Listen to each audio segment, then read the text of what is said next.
بسم الله الرحمن الرحيم. سبحانك لا علم لنا إلا ما علمتنا إنك أنت العليم الحكيم.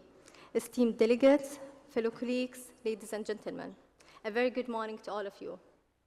My name is Dr. Amal Madi, Director of Environmental and Occupational Health and Safety at Abu Dhabi Public Health Center, and I will be chairing today's session, facilitating it and moderating it. So, the increasing spread of novel human pathogens originating from animal reservoirs and the rise in the occurrence of climate-related health emergencies in the past decade have both highlighted the importance of adaptable multi-sectorial response mechanisms and the need for One Health approach.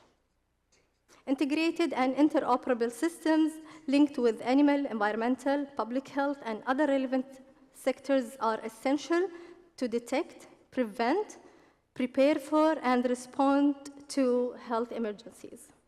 Operationally, adapting and applying the EMT methodology to a wider range of hazards would allow more efficient use of regional and sub-regional response capabilities and capacities, more flexible and agile deployments, and increased exchange of benefits of training, education, and quality standardization.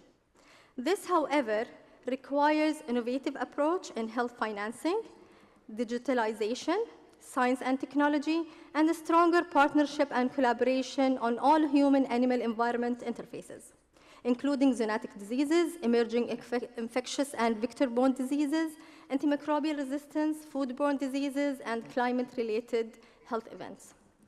With no further ado, I would like to call on the stage the first speaker of this session, Dr. Muhannad Al-Nassour, Executive Director, Eastern Mediterranean Public Health Network, Jordan, who will be talking about enhancing regional emergency response through One Health. Dr. Muhannad, the floor is yours.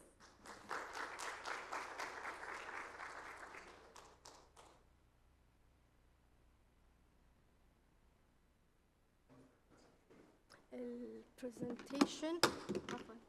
presentation shall be on the... Assalamu alaikum wa rahmatullah. Very good morning to all of you. And it's really honor and pleasure to be part of this session and to be part of this conference. And we would like really to thank Arab United Emirates for hosting, such a very important meeting. And of course, we would like to thank to WHO, EMT, and other colleagues. So thank you for considering me as presenter. My presentation mainly focusing on One Health and how we can, at the regional work, although I am the co-chair and very proud to be co-chair of GORM, but I am be focusing more about Infinite and the regional role for this presentation. So why we need One Health? Why this came? And the importance of this session.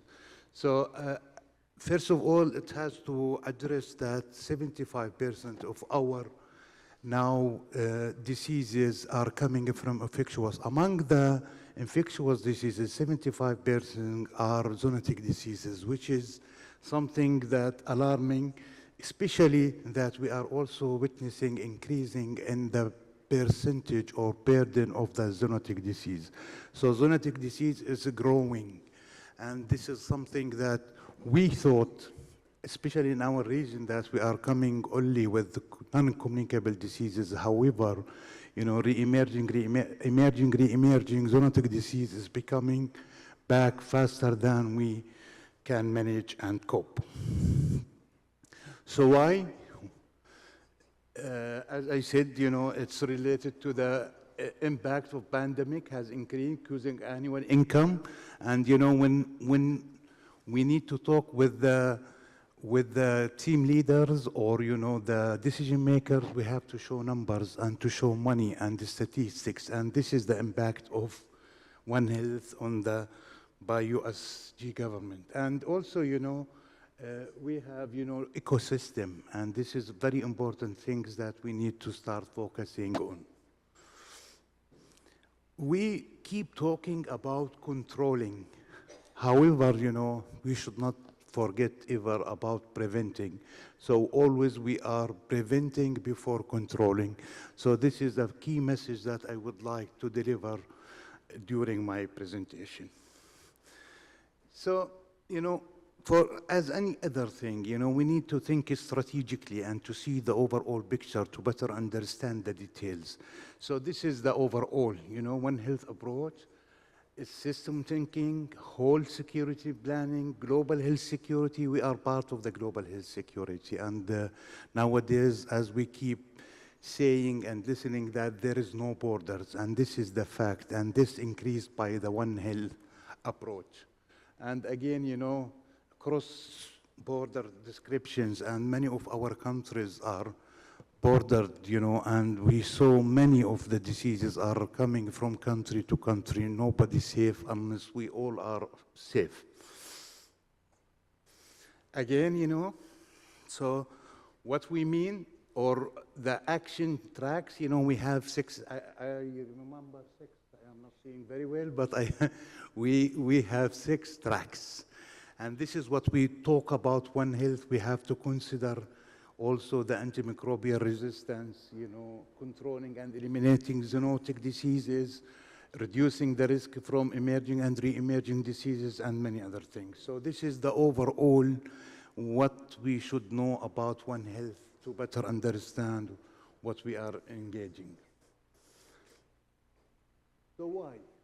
Again, why? I like, always we set up, the platform and framework. Now we are coming to why One Health, and I will not go through the slide, but it's really, it's matter of security and safety, and matter of, contributing to the building solid and robust system that we can better serve our countries and, of course, the regional level, and contribute to the global health security in general. So this is, in general about, One Health methodologies in emergency. So imagine in our region, we have both dual challenges, that we have the emergency and we have also One Health. So you can consider by itself, the One Health is a big and unlimited challenge. Imagine this when it comes to the emergency. So this is double burden that makes us more aware and the importance of having more actions toward One Health. So One Health during emergency, it's really double burden to us and to our health system in different countries. And again, here I would like really to say and stress that One Health is not only for specific countries, but it's rather for the whole type of the countries, irrespective to the level of development. I think my time is 7 minutes. I will not go in detail. 3 minutes, so this is good to know. So this is, we have challenges, and we have things to focus on. And when it comes to the governance, we have to address that we are always working in silo. And the governance, sometimes it's very important to work on strengthening the governance.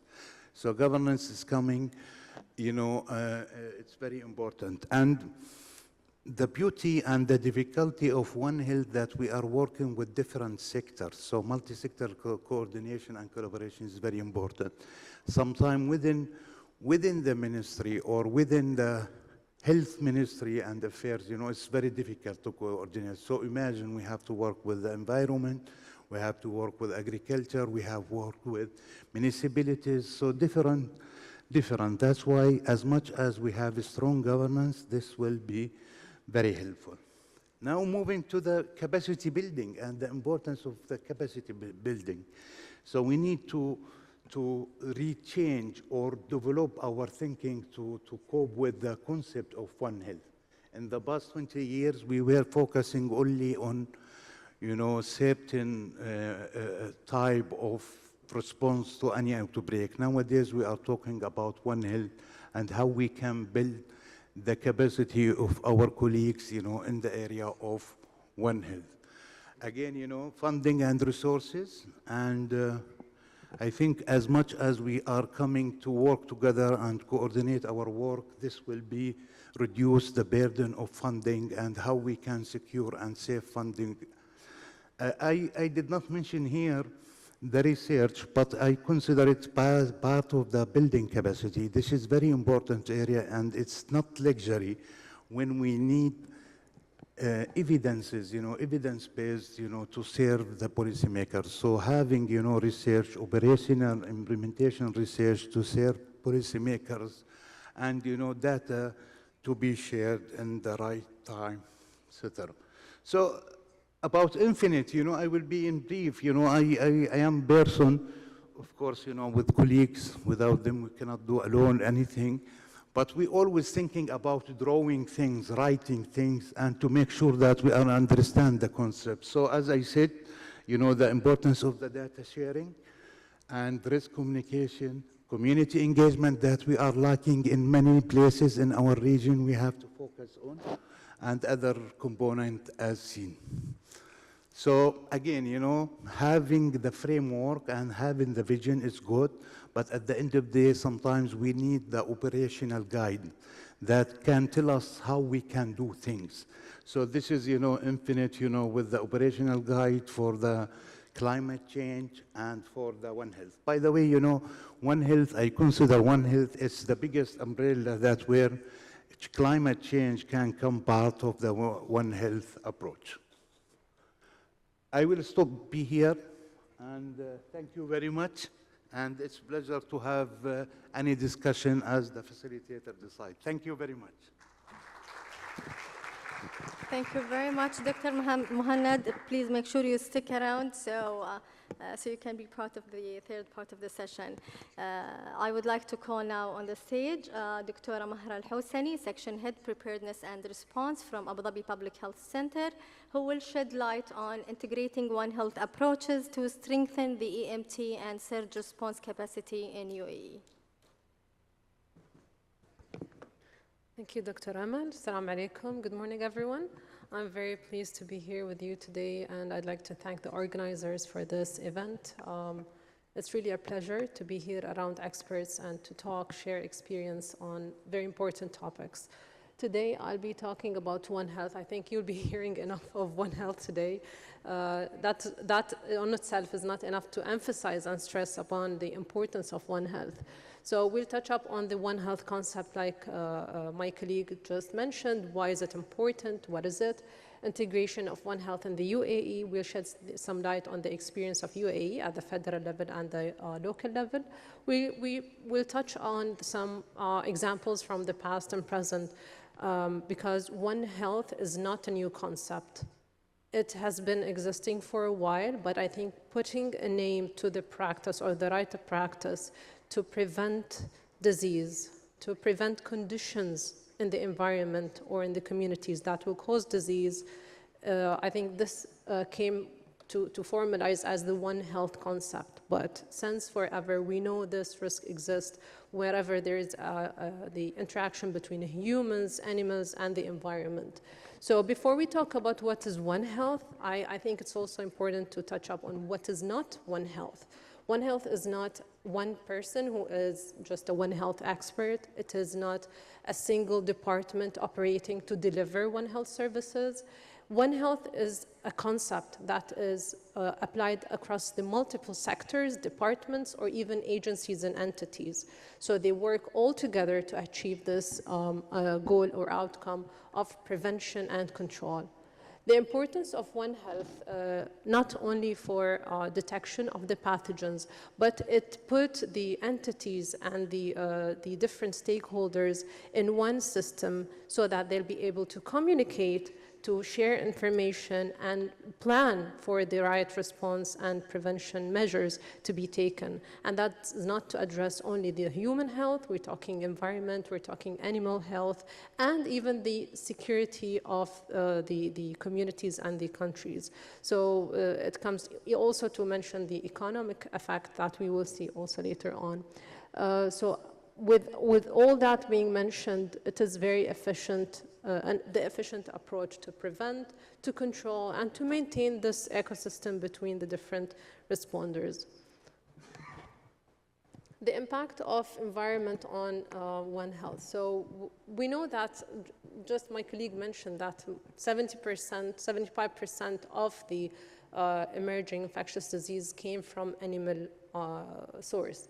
And that is not going to stop. We know this is as long as we have the urbanization, the movement, and the different activities, the climate change as well, we will keep seeing these new diseases coming up. It is not only the effect on the humans, it's also the effect on the economy. So for the economic cost, when we look at the previous experience, for example, the H1N1 influenza in 2009, the cost to the economy was a bit over the $45 billion, and between the $45 and $55 billion. So not only the impact of the disease, the measures that are taken, and we just came out of COVID pandemic, we know the impact on the economy and tourism, but also on the wealth and the animal sector as well. There's the Ebola outbreak in West Africa in 2014-2016. It had an estimated economic impact of around 2.8 billion in the affected countries. And we cannot just see the affected countries in isolation. It will definitely be an effect on the rest of the world as well. Speaking about the UAE, we are very lucky to have leadership, strong governance and advocacy for the UAE from all levels of the government. So 2 years ago, there was the official launch of the One Health Committee and the framework together in collaboration with WHO and the Ministry of Health in the presence of the other agencies of environment and animal sector. With that, there were official representation from the different agencies and the different sectors to emphasize their role. It is not only the responsibility of health, the ministries of health, ministries of prevention. It's not only the responsibility of the environmental agency. There must be the presence of all of them and to talk to each other in order to share and action the plans that are discussed. Even from the federal level, it comes down to the local, to the different emirates, where each authority will have to translate that at their local level. So from the federal, the Ministry of Health, it was translated to the Department of Health in Abu Dhabi, the Department of Agriculture and Animal Sector, ADAFSA. We also collaborate with the Environmental and Occupational Safety, and that is part of the Abu Dhabi Public Health Center, beside the other functions that are taken for pest control. So again, whenever it is at a national level, it must be translated at a local level with the different representation for entities in their respective field. As I mentioned, in Abu Dhabi, we have, other than the One Health concept that is guided by the different agencies, we have the response plans for pandemics, where the different responders in any fields that is required in an emergency will have their roles and responsibilities very clearly outlined and defined. We have the drills that are carried annually or whenever required as deemed necessary. And within these committees, within these teams, we always emphasize the role of One Health. So whenever there is an outbreak of a disease that is, let's say, zoonotic, the environmental health experts will be sitting in the same table discussing what might be the impact on environment. And vice versa, we also discuss what is the threat in the environment and how it can impact the health of the human, even when there is absence of the disease. They all together, they are formally outlined in the plan, and they must have their operations and standard operation procedures outlined and discussed with developments that are being taken place every year. One of the examples that we had locally here is the MERS-CoV, and with that, we were able to show the capabilities in Abu Dhabi. We had the lab and the experts in the epidemiology and outbreak response. Also, we were able to collaborate with our colleagues from CDC in order to observe how the response is taking place together with the animal health sector and the human health or the Department of Health. Also the capacities that we think that are part of the strengths in the Emirate of Abu Dhabi is the availability of the authorities with very clear responsibilities and involvement in the response plans, even in the absence of events. And to link the whole concept of One Health with the EMT guiding principles, I think it is not minimizing the other standards or the principles, but I think it links very closely with the accountable response. So if there is a disease affecting a human, it doesn't make the agriculture, the environmental, the climate change experts any less responsible. The responsibility goes across all the levels. And the second one, I think that we can relate very strongly here is the coordinated response, where everyone will be talking to each other. We have the systems that we are trying to invest in to have them as much as possible automated, real-time, and minimize the delays that can happen with gaps in communication. And with that, it comes to the end of my presentation. Thank you very much. Thank you very much, Dr. Mahra, right on time. I would like now to call on the stage Dr. Bahar Dasuqi, Director of One Health Department, Preventive Medicine and Public Health Sector, Ministry of Health and Prevention, Egypt, for his presentation on enhancing Egypt's health resilience through One Health and rapid response. Dr. Bahar. Good morning, all. It's my pleasure being here today to attend this global meeting and to share the esteemed panel in this session. And thank you for the Ministry of Health, UAE, and the Department of Abu Dhabi hosting this meeting. So thank you, Dr. Mohannad, and thank you, Mahra, for paving the floor for me to go through the Egypt model with no need to cover the scientific backgrounds and the basis for the importance of One Health. So in Egypt, for us looking for the experience of Egypt in both One Health and the emergency preparedness and response, I will go into two sections through my presentation.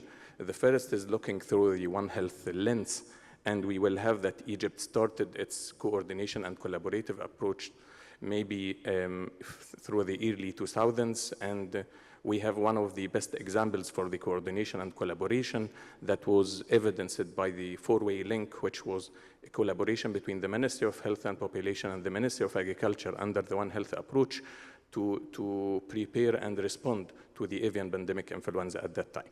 And with the time and by the advocacy that was made by this four-way link, we had the support, the political support, having a ministerial decree to support the activities of the four-way link at that time in 2015.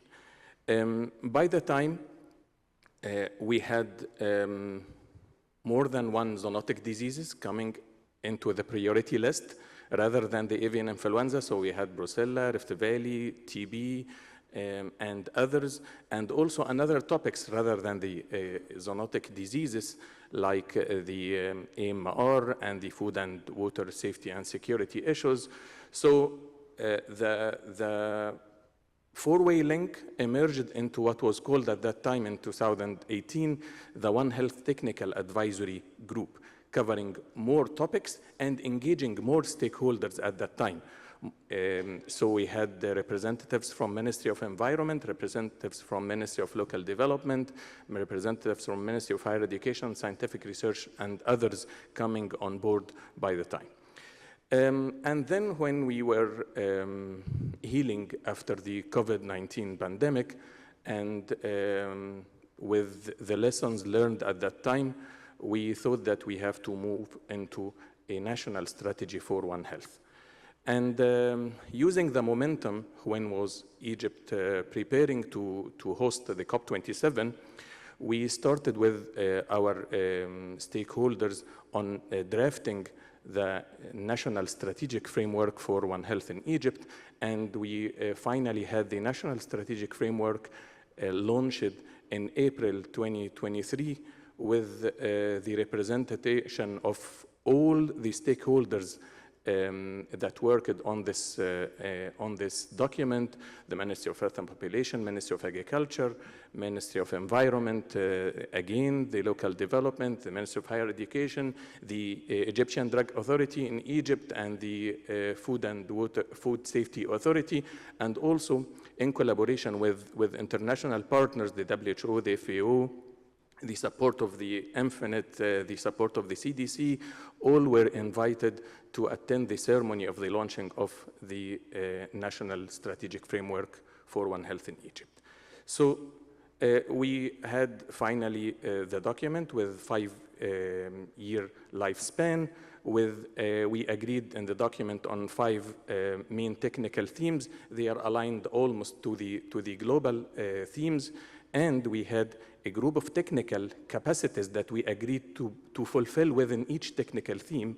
And one of them is the one for joint planning for preparedness and response. And here, the One Health is linked to the preparedness and response.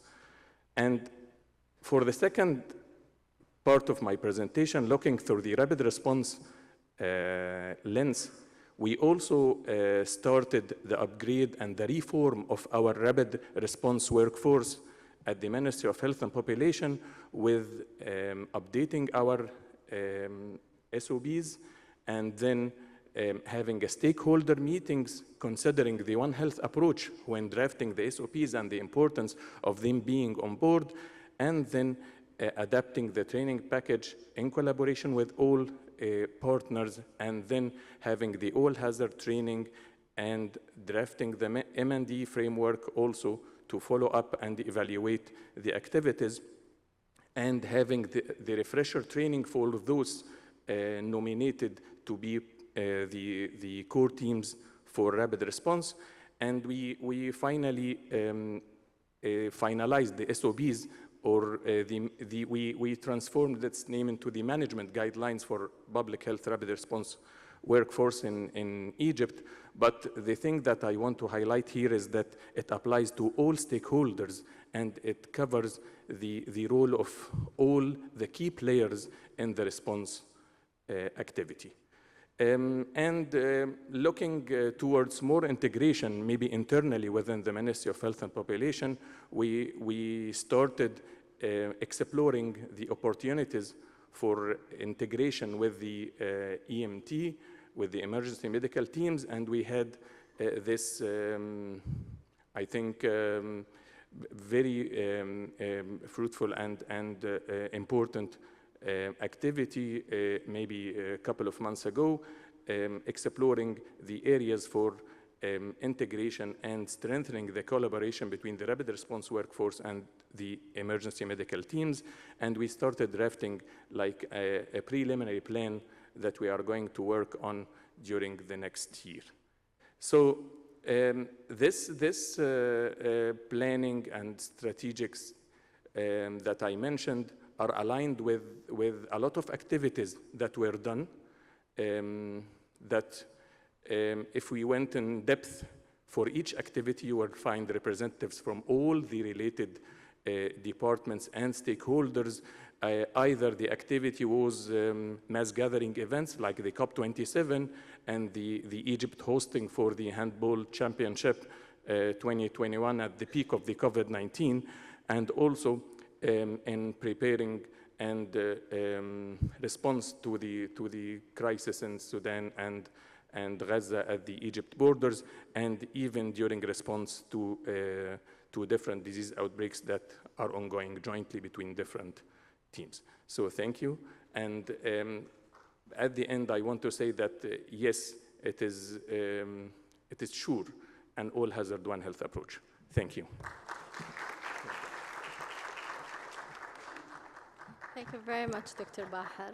And I would like to call on the stage now Dr. Krita Davis, First Assistant Secretary, Health, Security and Emergency Management Division at the Australian Department of Health. The floor is yours.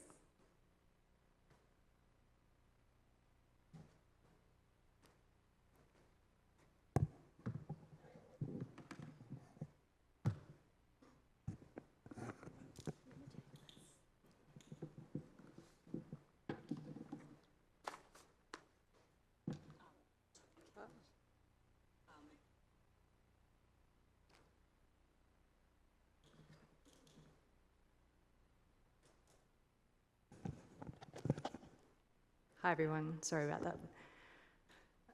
So good morning. Yes, we're still morning. So my name's Carita. I'm the Acting First Assistant Secretary at the Department of Health and Aged Care in the Interim Centre for Disease Control, and I look after health security and emergency management.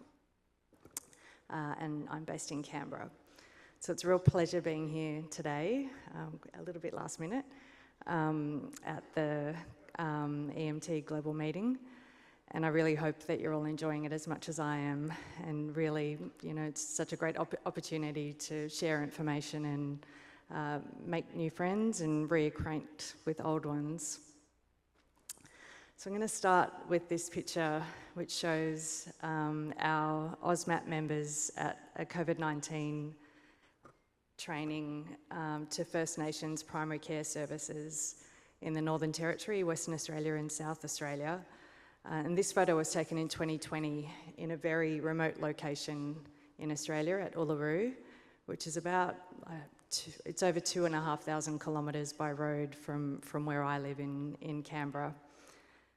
So when an event is happening or one is on the horizon, we're planning, we're preparing our options, and the National Incident Centre that I have responsibility for is looking at, you know, a number of things, the hazard itself.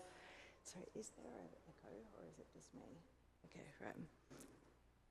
right. The hazard itself, whether it's, you know, in its own right, is that the trigger for a health response, like a cyclone? We also look at the actual incident.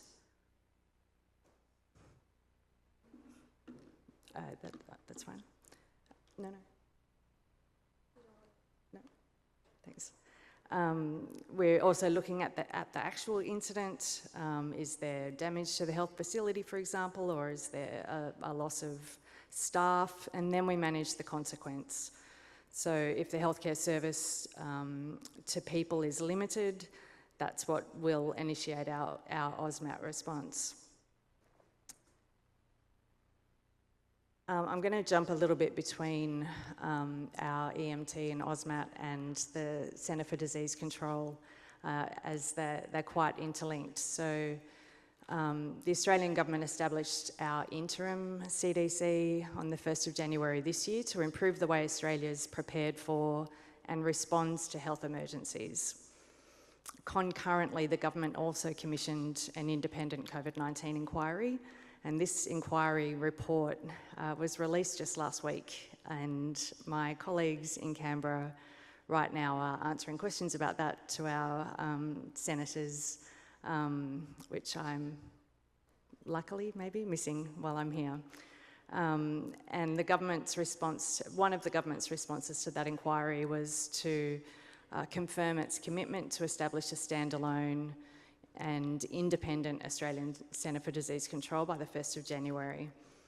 The interim CDC is already enhancing our national health emergency planning and preparedness, and it will strengthen partnerships with stakeholders and provide transparent and consistent public health advice. So from the 1st of January 2026, the standalone CDC will be stood up, and it will ensure that Australia has a national organisation that brings together the critical information and experts to deliver our coherent, timely and trusted health advice. Now back to AUSMAT. So our National Critical Care and Trauma Response Centre, led by Professor Lenataris, who's here in the room, was established in 2004 in the aftermath of the 2002 Bali bombings, and it's federally funded under an agreement between the Commonwealth and the Northern Territory government. So the NCCTRC is a key component of Australia's the Australian government response to disasters and emergencies. It provides medical assistance in response to sudden onset health emergencies, both natural and human induced, of local, national and international significance. They are a critical provider and coordinator of emergency medical response capability, both within Australia and the Asia Pacific region. It also provides trauma response services and a specialist workforce capacity to the Royal Darwin Hospital in Australia, and national training and coordination of personnel from across Australia registered to deploy with AUSMAT. In September last year, the NCCTRC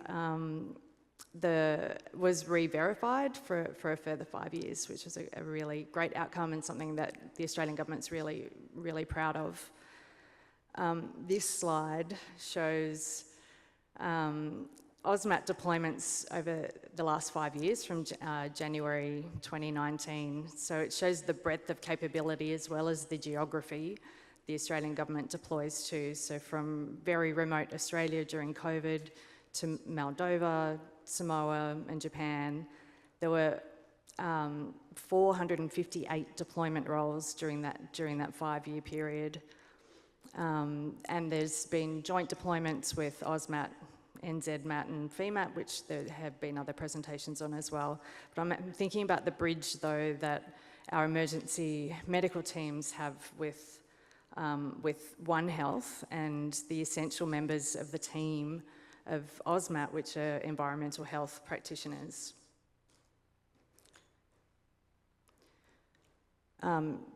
So the environmental health expertise has been a core aspect of AUSMAT since its early deployments. And while AUSMAT formally began its operations in 2010, the inclusion of environmental health professionals and protocols became prominent after the lessons learned from deployments to Pakistan in 2010 and subsequently during exercises such as the Tour de Timor and responses to the tropical cyclone Winston in 2015. So these events highlighted the importance of having environmental health measures to prevent the secondary health crises. And the environmental health officers became an integral part of the team, participating in the assessments, the preventative measures, and the response coordination. The environmental health practitioners in the field provide advice to the AUSMAT team and also to local authorities, covering things like drinking water for use within field hospitals, and related other sort of critical infrastructure, food safety, including the provision of both safe food to the AUSMAT staff during deployment, but as well as the maintenance of safe food for the affected population, you know, in a natural disaster, for example. Sanitation, communicable disease transmission, including gastroenteritis, through contaminated water, and really importantly, vector control measures, so including risk assessments and locations of where the base camp might be in the field hospital to identify any breeding grounds. So, and also dead body and animal carcass disposal, so working with local authorities on land use, including, you know, like surface and groundwater to prevent contamination and further disease transmission. So this photo is showing AUSMAT members setting up a water purification system to ensure safe drinking water during a deployment. And as I mentioned, I'm representing the Interim Centre for Disease Control in the Australian Government Department of Health. So we stood up a One Health unit in early 2024. I think we're not nearly as far advanced as many of my colleagues on the stage, but we've done this now to really improve our capacity to prepare for and prevent and respond to any One Health threats. We actually have a vet leading our One Health unit in the CDC at the moment, and the objectives, as you can see from the slide, are, you know, very similar to everyone else's, to establish partnerships, to not be the one person, but to really work across government to respond. And a really early focus of our One Health unit has been leading the Department of Health's engagement in our government's preparedness efforts for HPAI H5. Australia remains, touch wood, the only continent free of HPAI H5 in the animal and bird populations. So we've had some really big joint preparedness efforts across our animal, agriculture and human health sectors. And recently these One Health preparedness efforts led to quite a big sort of government investment of almost $100 million for measures to increase wildlife surveillance, protection for threatened species, enhanced capacity to test the virus in animals, and to increase the number of and the diversity of pre-pandemic flu vaccines we have in our national medical stockpile. And I'm highlighting this because our One Health unit really drove that coordinated Australian government response across a number of ministries.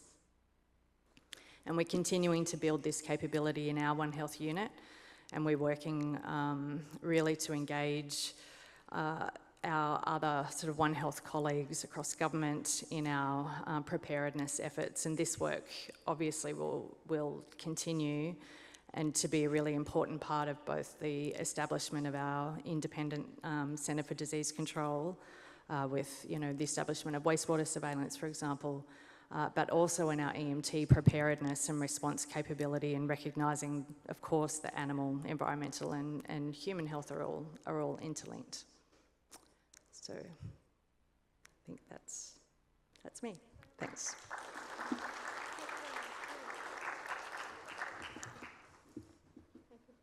Please join the rest of the panelists, and I would like to call on the stage Dr. Gail Carson, Chair of Global Outbreak Alert and Response Network, Goran, please, and Dr. Daniel Peter from the Robert Koch Institute, Germany, please, Dr. Daniel.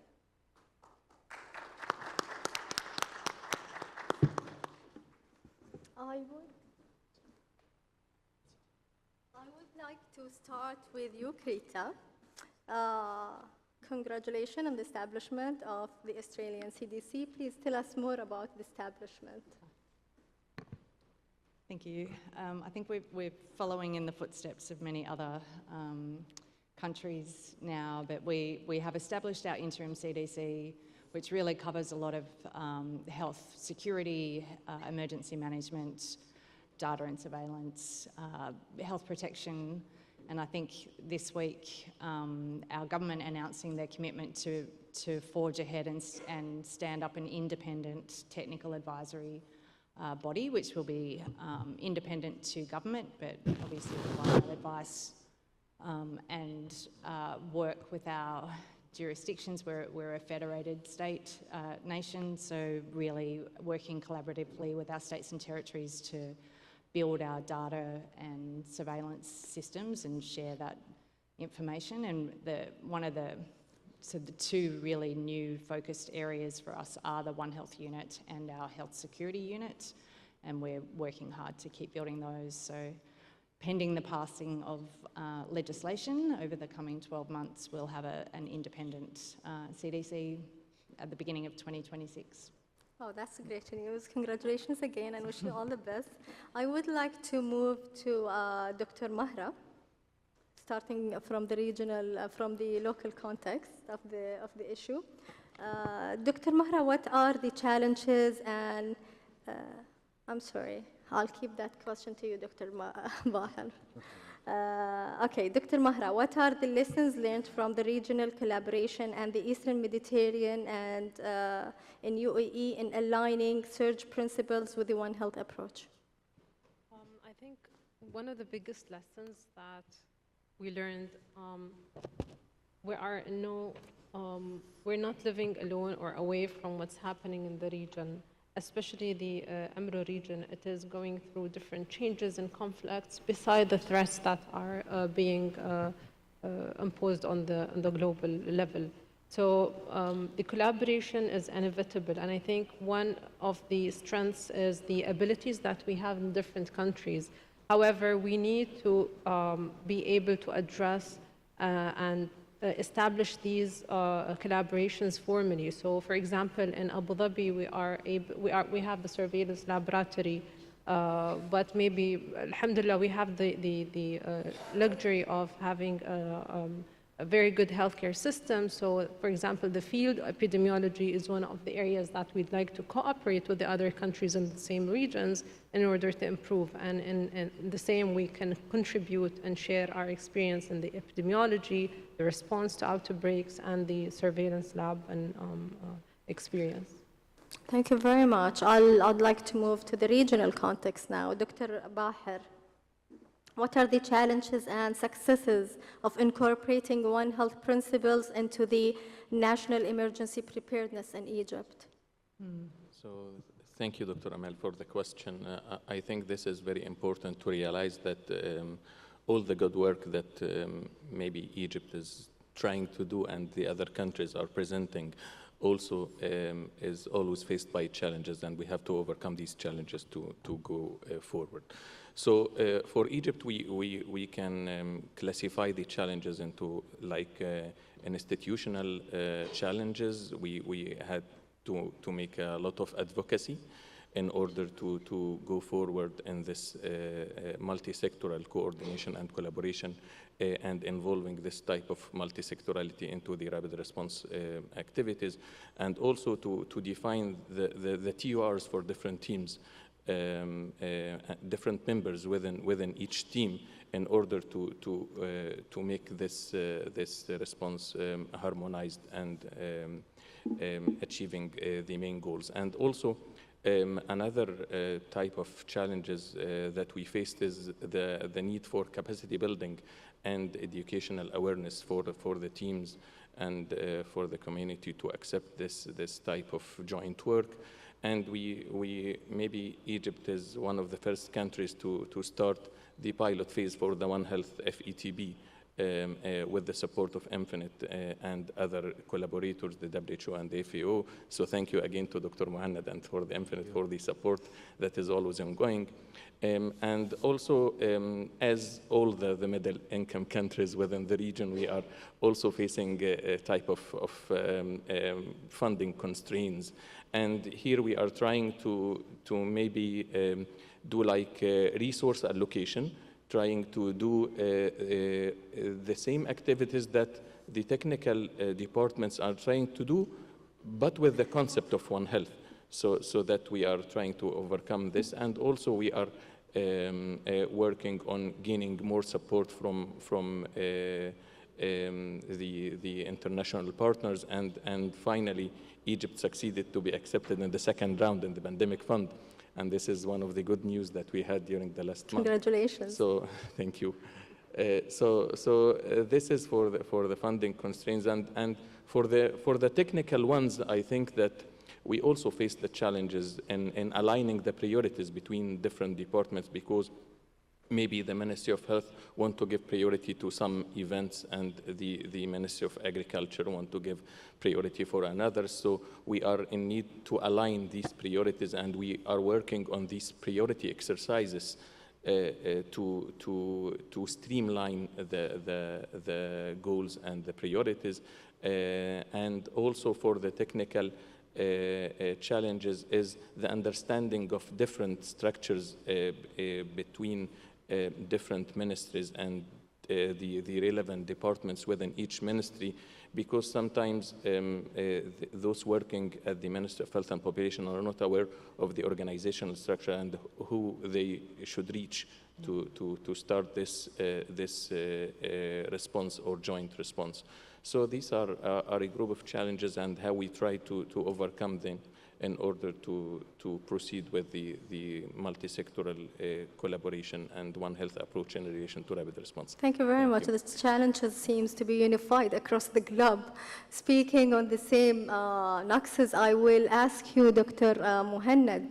I know this was not part of the discussion, but I would really appreciate if you can enlighten us more on the Infinite role in strengthening the capacity of the regional countries. So thank you very much. This is very important since we are talking about building capacity. 20 years ago, the majority of the training and building capacity in general was focusing only, as I said, on a specific group. And allow me to say here that we were focusing only on physicians. However, later on, the nature of the diseases and nature of the outbreaks is changing. So it's became very important to work with others and to engage others, like vet, like lab, and other colleagues from different.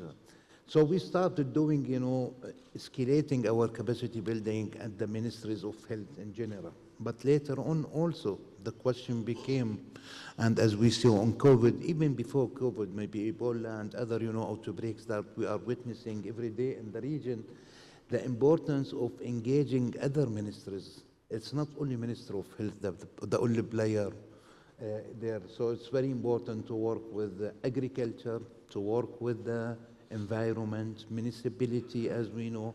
Many of the zoonotic diseases without any other, government and non-government, private sector as well. So we need this part of collaboration and multi-sectoral coordination. I was in Egypt. I was honored to be part of this work in Egypt. Really, I was impressed. And 22 entities and agencies, came to work together about this. And my question was to Egypt at that time, to His Excellency, about Dr. Amr, who's leading this? He said, to avoid this, sometimes the sensitive matters, we decided, to make it around, every year one leader from every station. So working together, I think, in terms of building capacity, it's very important. And we should also consider the cross-border collaboration and building capacity in the cross-border. As my colleague said, Egypt now with Gaza, Egypt with Sudan. Sudan is surrounded by 8 countries. So any, cross-border activities has to be Yemen with Saudi Arabia and many other of these things. So the building capacity in terms of a field epidemiology training program, cross-border training, and this is a very good platform to emphasize on the importance of data sharing, secure data sharing, and to make sure that we have the platform where we can better, alarming our system, surveillance system, to be able to prevent and detect and respond to any outbreak. So this is in general. Thank you very much, Dr. Mohamed. Very well said. I would like to move to Dr. Gail now. Dr. Gail, being the chair of Goran, and I think Goran can't emphasize enough on the importance of One Health approach. Tell us why it's important for Goran. Yeah, thank you very much. I think someone else said in their presentation, in fact, I think it was yourself, that what the One Health approach isn't new, it's just been given a name, which is useful. And actually, in the 24 years of the Global Outbreak Alert and Response Network, the One Health approach has actually been at the centre, at the core of everything we do. Our training programme that's been running for the past 15 or so years includes simulation exercises that actually is focused on zoonotic spillovers. And because the A in GOARN stands for alert, we've always had a focus in on early warning. And it's great to have Dr. Mohamed as our Deputy Chair, and he's actually leading on the One Health concept to be formalised within GOARN, and it's currently going through revision and consultation with our steering committee at the moment to make sure it aligns with our new strategy, which is very much about being community-centred and being at that local level.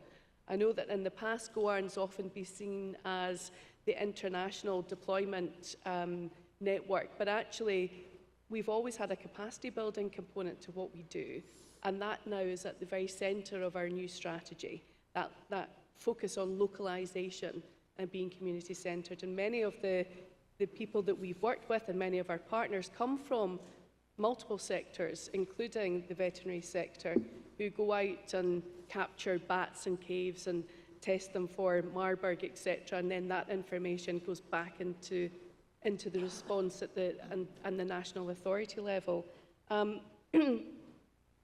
So it's something that we've done for a long time.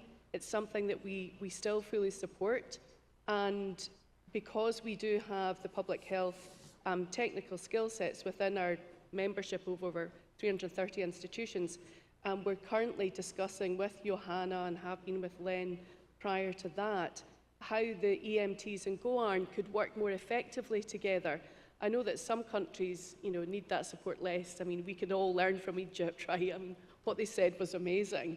Not everyone's going to necessarily need our support, but I think where there's that element of mobile supports required, we do have a number of members in our DISC structure, which is one of our strategic groupings, bringing our mobile laboratory capacities together. So I think it needs worked out in advance, though. I completely agree with what Len said yesterday.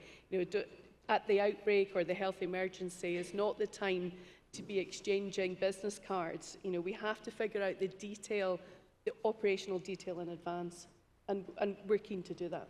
Very well said. Thank you very much.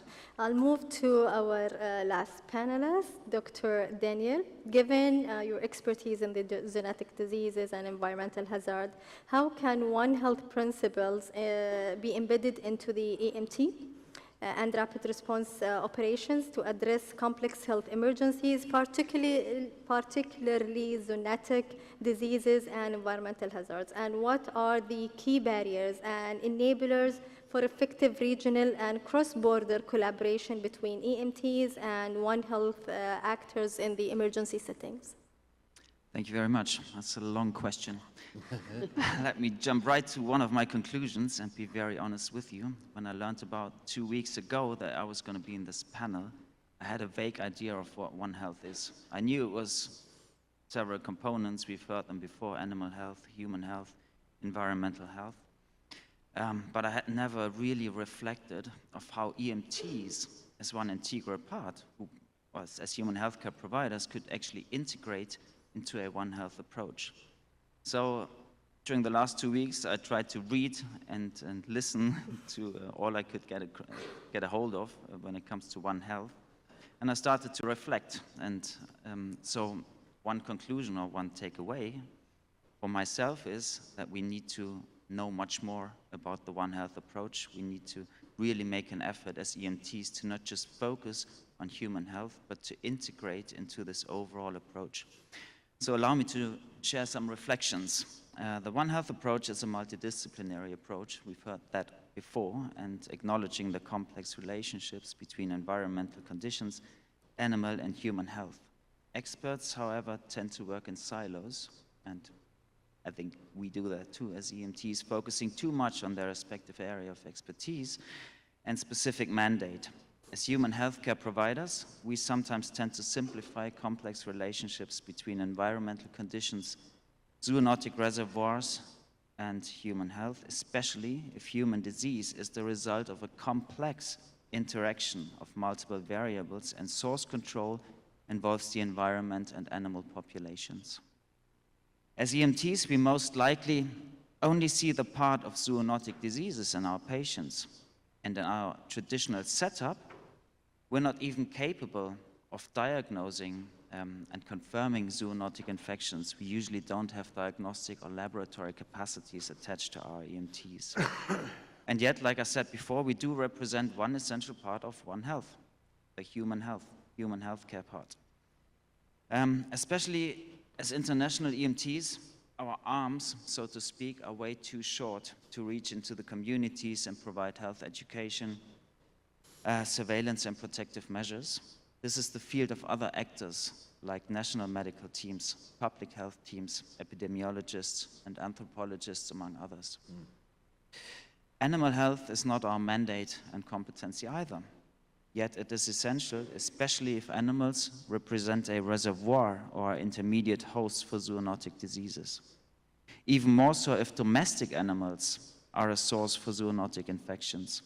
Separating communities from their livestock in many cases means to separate them from their wealth, their source of nutrition, their means of transport maybe, and is therefore not an acceptable measure to control an outbreak. So EMTs can obviously not address that by themselves. You also asked about recent health emergencies, and I looked up what happened in the different regions, and a bit of that has been mentioned during the previous talks already.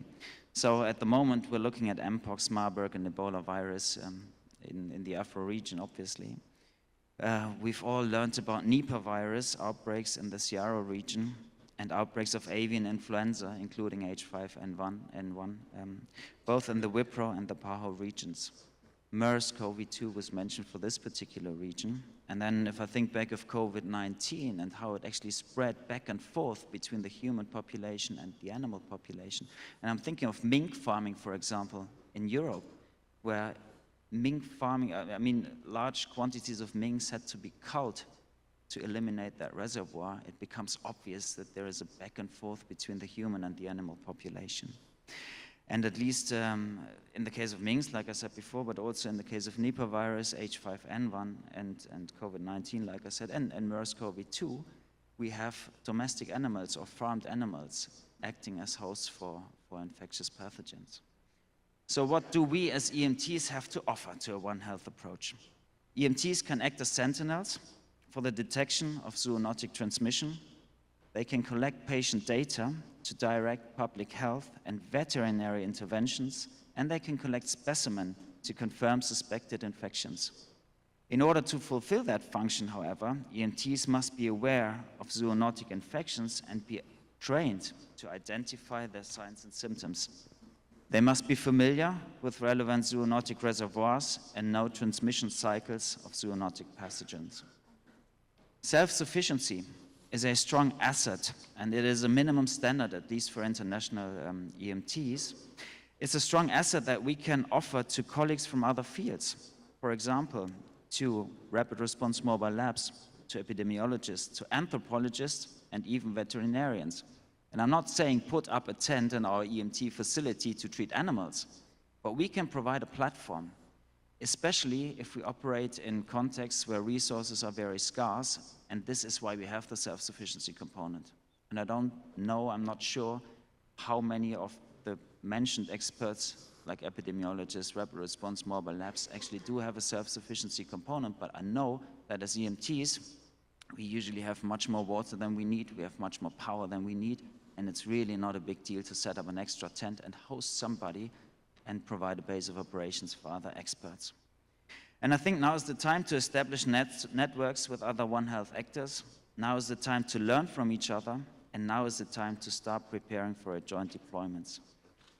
And finally, when various national and international actors representing the many disciplines of that One Health approach aim for a successful response, coordination and information is key. We've heard that before. And I'm pretty sure that everybody in the room is familiar with the UN cluster approach, but I have never heard of a One Health cluster. Thank you very much. Thank you very much. That was the cherry on the cake indeed. The 2 weeks reading really paid off. Thank you very much. I'm not sure if we still have time. I would really like to give our panelists like 30 seconds for final reflections, takeaway message for our audience. Maybe starting with you, Klita. I think just following on from what you just said, so our OSMAT EMT certainly are already taking a One Health approach to what they do, and having those environmental health officers embedded is really a first step and quite a critical step to that I think others could also consider. Thank you very much. Dr. Mohanna. Thank you. I would like really to emphasize on the importance of networking. I think we have a lot to learn from each other and exchange information and, improve our multi-sectorial coordination. It's very important elements to improve One Health in the future. Thank you. Thank you, Doctora. I think this is a great example of how one country have well-established system and One Health approach across the different sectors. That's not the goal. It is actually to expand the collaboration to the other countries in the region. Very true. Dr. Gail? I think thinking specifically about the EMTs and who you are, and being a clinician by background, a hospital infectious diseases doctor, I think being aware of what it means to be the astute clinician, being able to recognize and raise that flag when there is a problem. You don't necessarily need to know what that infection could be in the patient, but you know that there's something not right and you know who to speak to. and how to manage that potential patient that could transmit to others and amplify within your setting. So being a really good, astute clinician and what that means. Very true. Thank you very much, Dr. Bahar. Thank you, Dr. Amal. I just want to emphasize on the knowledge gap related to One Health. I know that we all agree that One Health is not a new concept.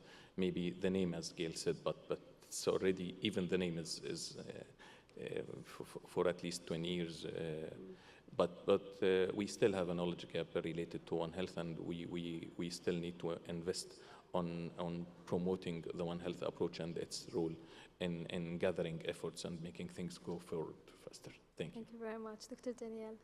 Thank you very much. So I have little more to add. I mean, I gave my conclusion before I even started to answer the question. There is so much knowledge in this room, and there's so much knowledge out there. True. All we need to learn is work together, establish networks, and really cooperate. Very true. Thank you very much. We are not done yet. We have the last part of the session. We'll be presenting a case scenario on the screen. There will be 3 slides, maybe Sharif 30 seconds per slide. And then we are going to challenge Dr. Muhammad, Dr. Gail, and Dr. Daniel. Dr. Mahra, I'm not sure if you will be available for a family photo or you have another commitment.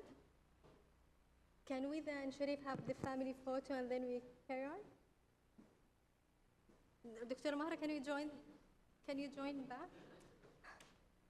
This is a break before we start the next session. Right. So No, I understand. Can we stand? Yeah, can we have the photo now and then we carry on?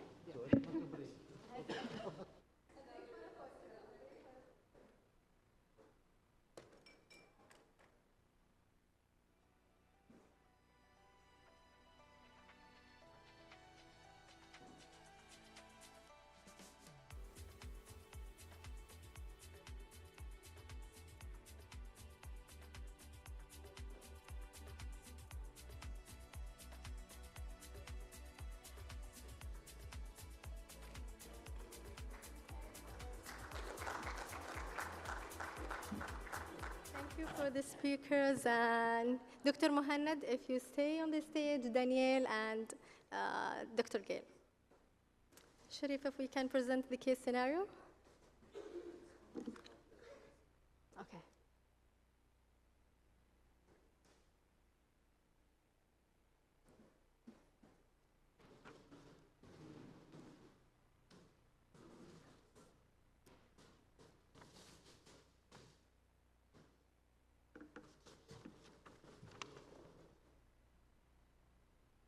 We don't get these 3 together often, so it's a very good opportunity to challenge them together.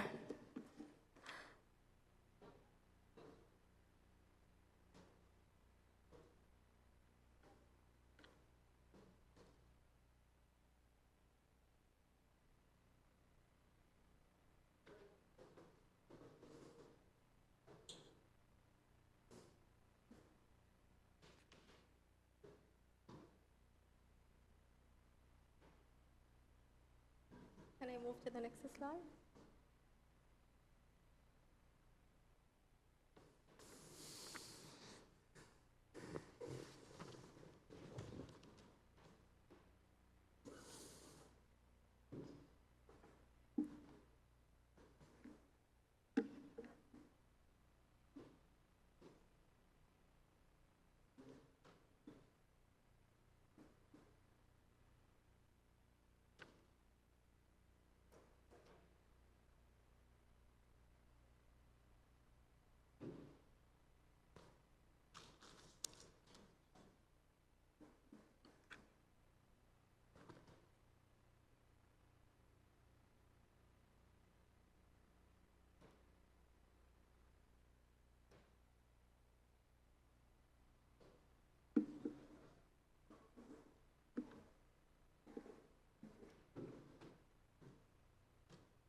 Okay, so now I'll address a question for each of our panelists.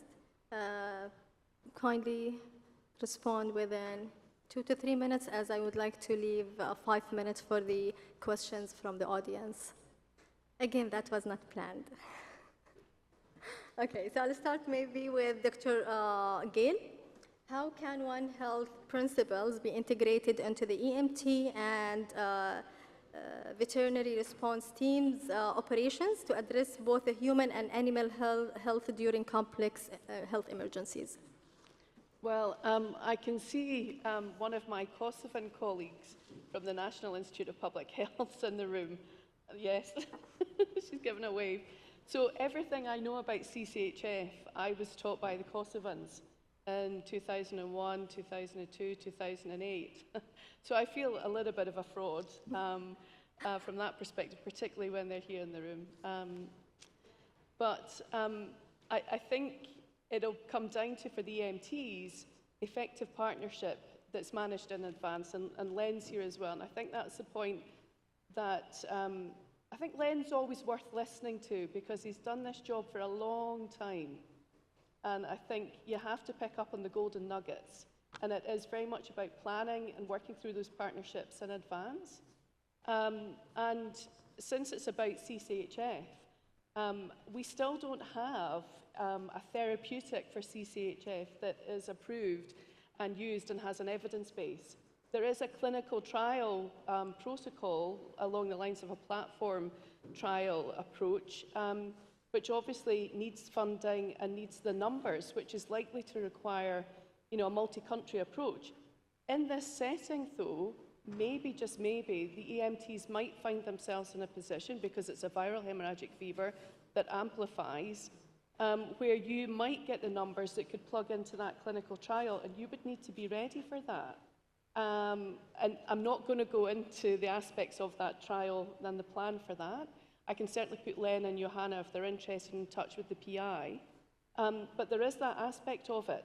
And even trying to make sure that you've got the adequate supportive care protocols that are standardized with the minimal core data sets to collect that type of information. And some of those case report forms already exist in a digital format partly through my day job as ISRIC and a clinical research federation, which in turn is a member of GOARN. But it also comes down to the astute clinician. And as a clinician by background, and my lessons I learned at VHF outbreaks 20-odd years ago was you and your safety is absolutely paramount, because as soon as you're infected and problems happen to your health, then who looks after the patients in the population? And it comes back to that astute clinicians actually important for your health too, because it might be that someone comes in with a fever and epistaxis with CCHF, and you might just think, with everything else that's going on in this chaotic scenario we've been given, that that's maybe not such a big deal. Beware, beware.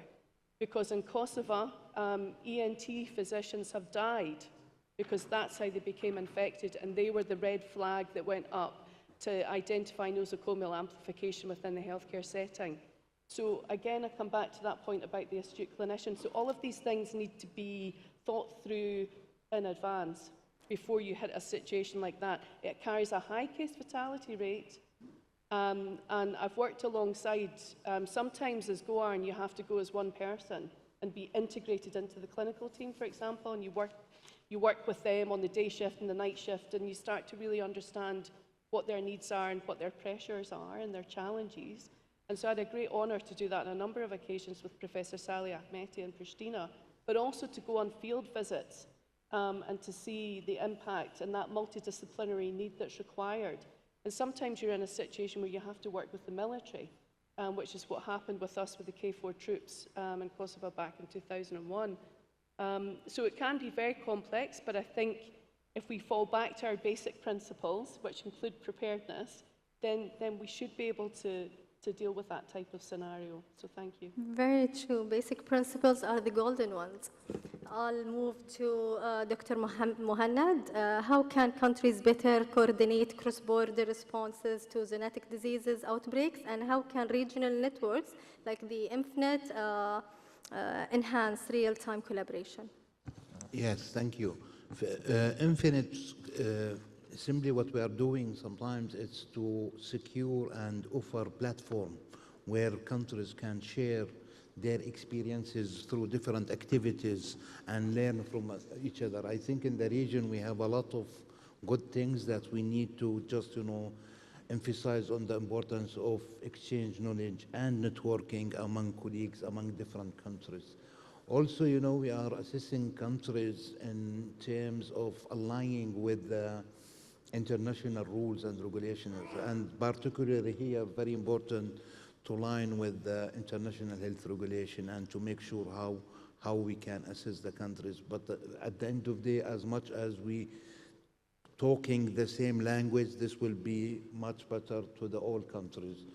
Again, having working on the surveillance is very important component. That's why we are assessing countries and to make sure the alignment of the surveillance systems among different countries. And again, one of the critical areas that I like always to stress on the importance of the cross-border issues. Nowadays, there is no isolated countries, so this is very important in terms of secure or offer, platforms as a cross-border centers and other things where the data sharing, I know that is very sensitive matters for some countries, but again, with secure data sharing, with minimum data sharing, with rule regulation, with ethical concepts of data sharing, we have to encourage in our region. So all these, can help us. Again, we have what we call subject matter experts, where they can come. For example, we are talking today in the countries where we see they are more advanced on one health approach, compared to others. So from that countries, they can support other countries and etc. Thank you. Thank you. I cannot emphasize really enough on your early said statement. No one is safe until everyone is safe. Thank you. Thank you very much. Moving to Dr. Daniel, what are the ethical and logistical considerations when prioritizing resources, since resources are scarce all around the globe? So what are the considerations when prioritizing resources for both the human and animal populations? Thank you. You can use the mic. Thank you very much. Tough question. First of all, I have an IPC background, so I couldn't agree more with you, Gail, that infection prevention and control, which also requires resources, is very important in a clinical setting. But that clinical setting is one that, at least in theory, we can control. Now here we have a very complex situation, because in the presented case study, not just the human population, but also the animal population, and we're talking about wild animals and domestic animals at the same time, are affected through wildfires, through droughts. They basically lost their livelihoods, and now is the question, how can we stabilize both the animal population, at least the domestic animal population, and the human population? We've learned that the case fatality rate is very high as 40%. And let me talk a little bit about the routes of transmission. So the main route of transmission is higher llama ticks, and we all know that these crazy buggers actually follow you. They don't sit somewhere on the ground waiting for you to pass by, but they follow you. So we've got this wild animal reservoir, not just carrying CCHF viruses, but ticks at the same time. Now we've got the domestic reservoir carrying both at the same time, and the human population. But ticks are not the only way the virus can be transmitted. There is human-to-human transmission through contact with secretions, body fluids, and blood. And there is also animal-to-human transmission, especially when handling animal meat and when slaughtering animals during the viremic phase, which lasts for about a week. And also there have been reports of infections following the consumption of unpasteurized milk. Yeah. So in the given situation, the human and the animal population basically compete for the same scarce resources, and I hope we don't have to make a choice, because if we had to make a choice, and if we chose to invest all efforts into saving the human population, then probably, or most likely, the human population would lose their domestic animals, their livestock. And that would mean for the human population to lose their wealth, to use their source of nutrition, to use their means of transport, and that would have a very negative long-term effect, right? And we don't want to just focus on the immediate effects of our intervention, which of course would be save the human population from disease and from starvation, but I think we have to take into consideration at least the domestic animal population here as well. And that brings immense logistical challenges, because what the human population needs is access to human healthcare. The animal population needs access to animal healthcare. Human population needs safe water, safe food, and safe shelter. Same thing is true for the animal population, right? We need to protect the domestic animals from the wild animals, and at the same time make sure we interrupt the transmission chain between the domestic animals and the human population. I think there is no way around it, but those are the ethical and logistical challenges that are immense. Thank you very much. Thank you very much. Since we have 4 minutes left, I would open the floor for 2 to 3 questions, if you have questions for our panelists. Please jump to the mic next to you and go ahead and ask. It's your chance. It's now or never.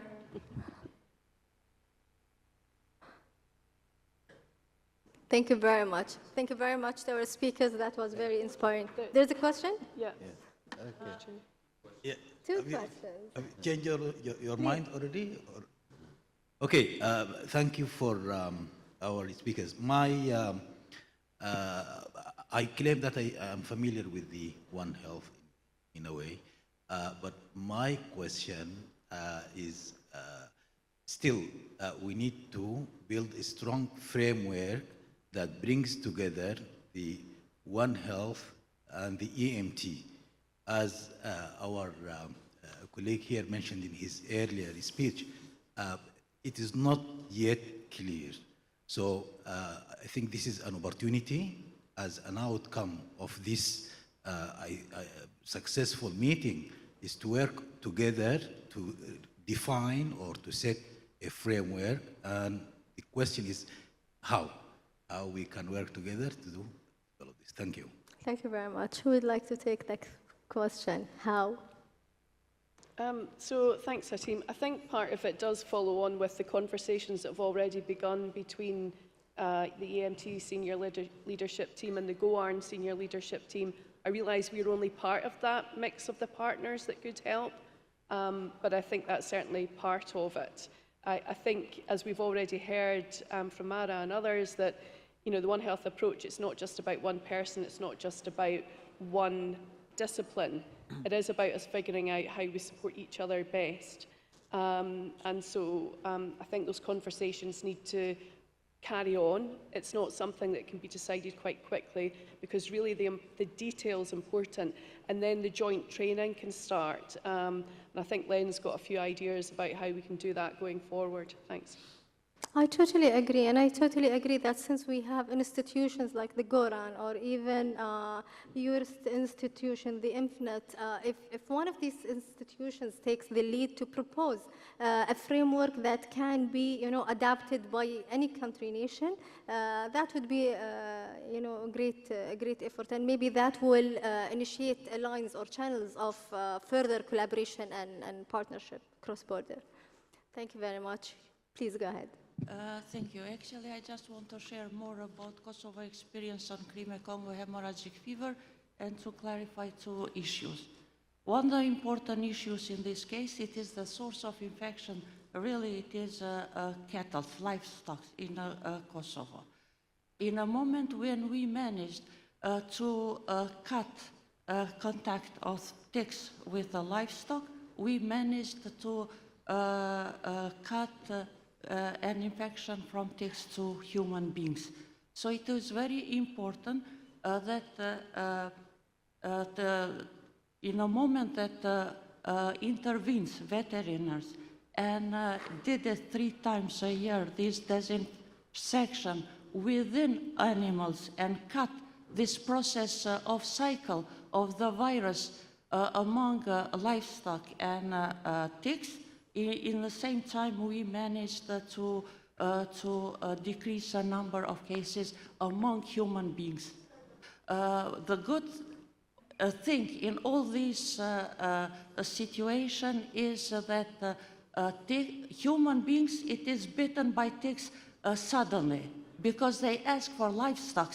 In a moment that they don't have livestock, from the grass they pass when we joking or running, suddenly they bite human beings, and in a matter of 8 hours they got infected and all of this stuff.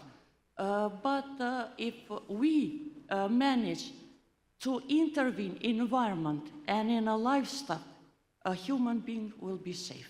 In Kosovo, the traditional farmer is to leave the livestock outside to get grass, fresh grass, not inside with artificial food. So in that way, they got livestock gets bitten by ticks. But in that moment, when we manage to clean the bodies of animals, we prevent this intersection between ticks and animals. In Kosovo, yes, we know that the viremia period of livestock and all this stuff. But in Kosovo, so far, we didn't have any case of transmission of the disease directly from animal to human beings. And we know that virus, it is very sensitive in a high temperature. So we are known for cooking the meat quite well. So this also support the idea of inactivating the virus. But it is this process of 3 interaction between human ticks and animals, especially environment. So if we manage to intervene more in environment and livestock, human beings will be more safely. From last outbreak that we had in 2011, when it was a big, huge outbreak, and we started to intervene in environment, the number of cases rapidly decreased. We have 1 or none case of Crimea-Congo hemorrhagic fever. Thank you. Thank you very much for your contribution. In fact, this is emphasizing on Dr. Daniel's point to cut the transmission, cut the roots of the transmission. And this is principle number 1 for risk management.